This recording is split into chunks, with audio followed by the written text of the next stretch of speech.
Oh, may puno sila ng saging. Saging sa paso. Oh, saan ka dyan? Oh.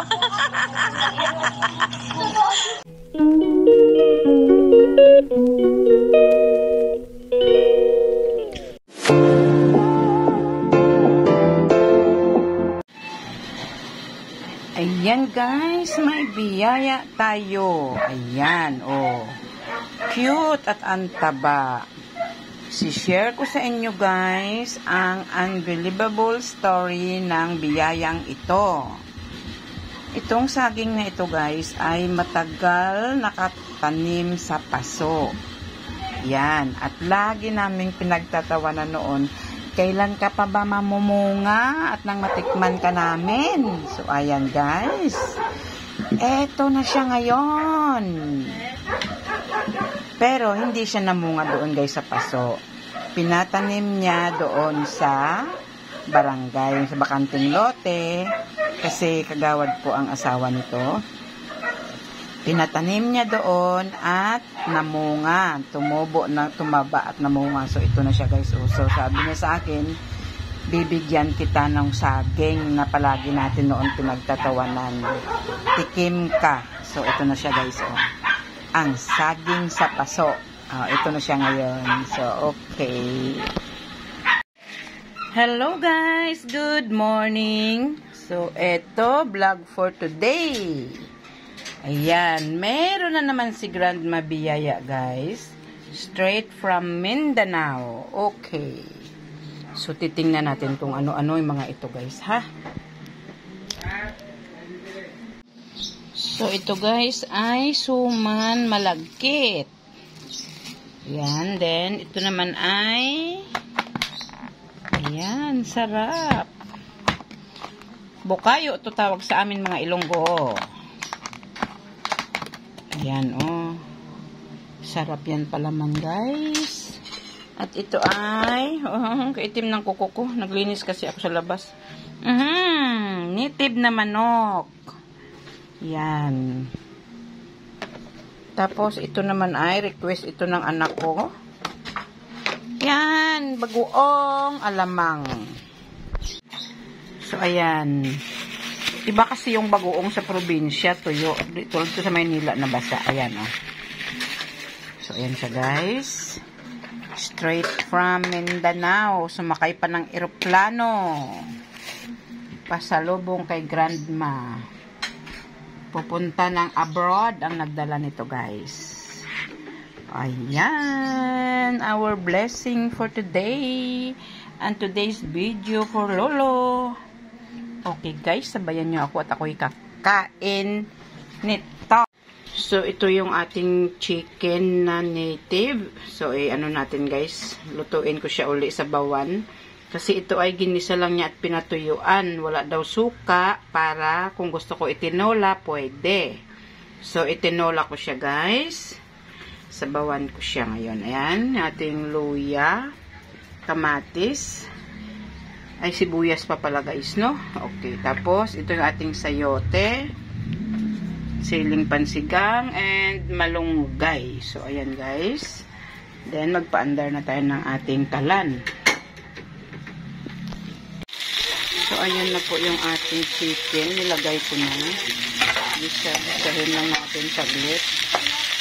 Tapos, sabawan natin yan, guys.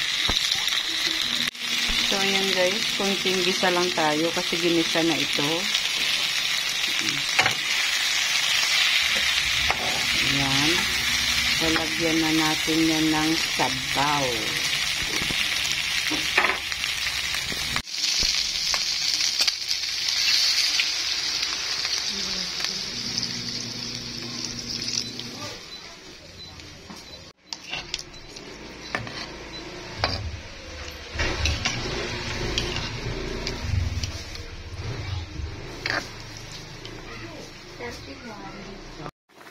So, ayan na guys, yung ating tinola ang manok. Lalagyan na natin yung ating sayote.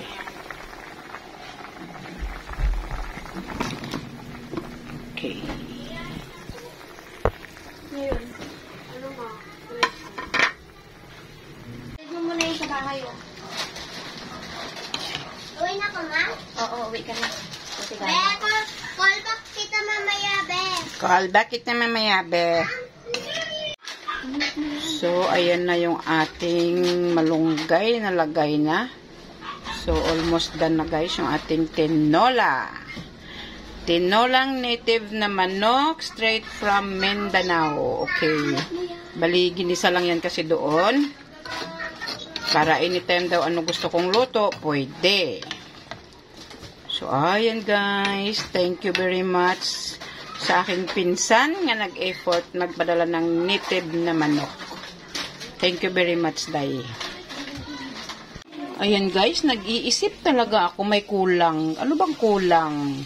Ay nako, tanglad pala. So wala na, late na kay luto na siya guys.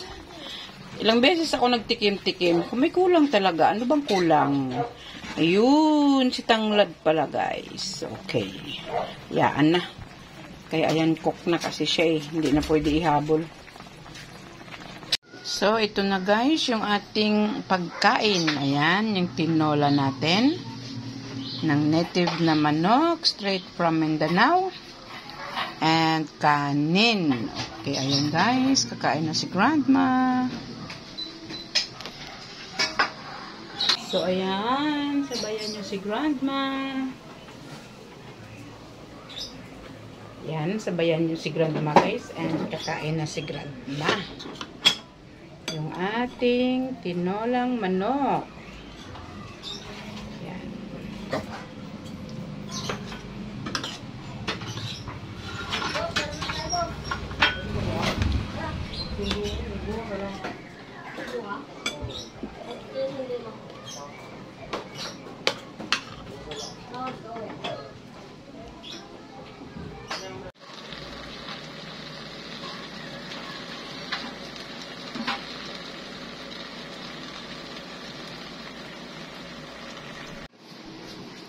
So, ito na po guys. Kain na tayo. Gininit ko yan siya guys. Kasi nilagay ko yan sa freezer. Para hindi mapanis. Yan. Black coffee. Okay. Kakain na tayo.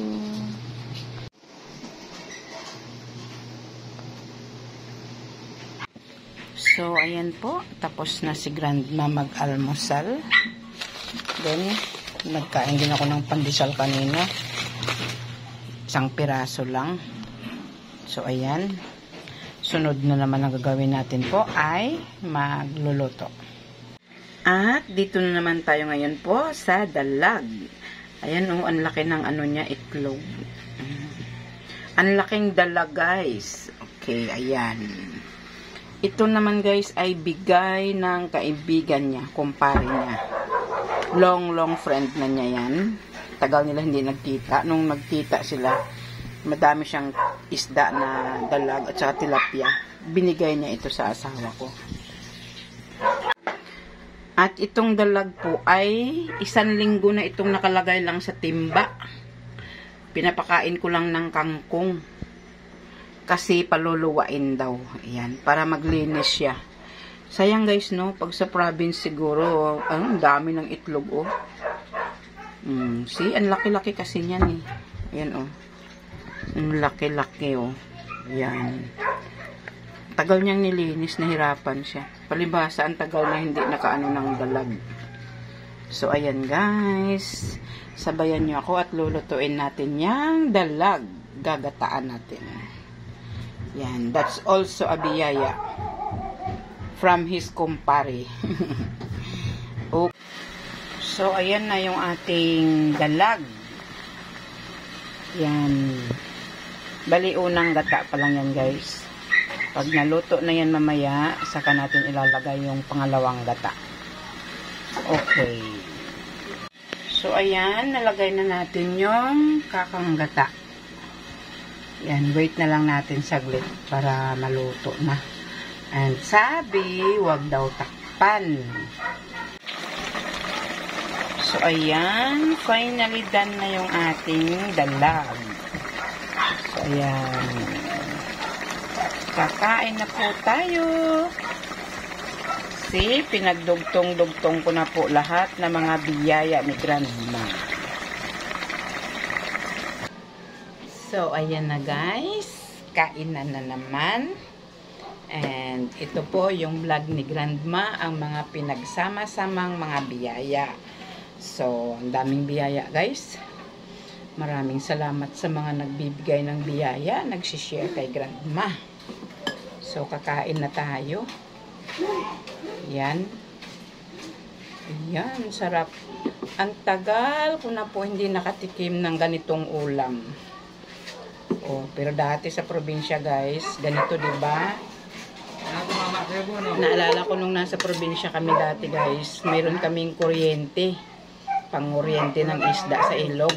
Pag walang ulam, ayan. Nasa ilog agad 'yan. So noon pa yun guys, nung bata pa ako. So ngayon, ang tagal na hindi na kami talaga nakaulam nito kasi bihira na lang makakita ng ganito eh. So ayan, ngayon nakatikim dahil may nagbigay. So ayan guys.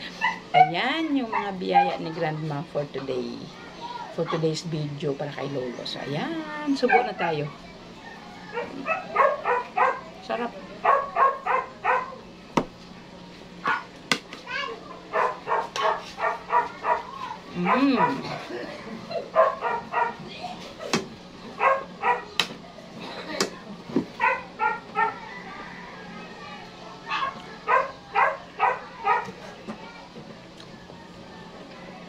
So, ayan po guys. Hanggang dito na lang po yung vlog natin sa araw nito. And maraming salamat po sa nanonood. Bye-bye po. And see you again for our next vlog.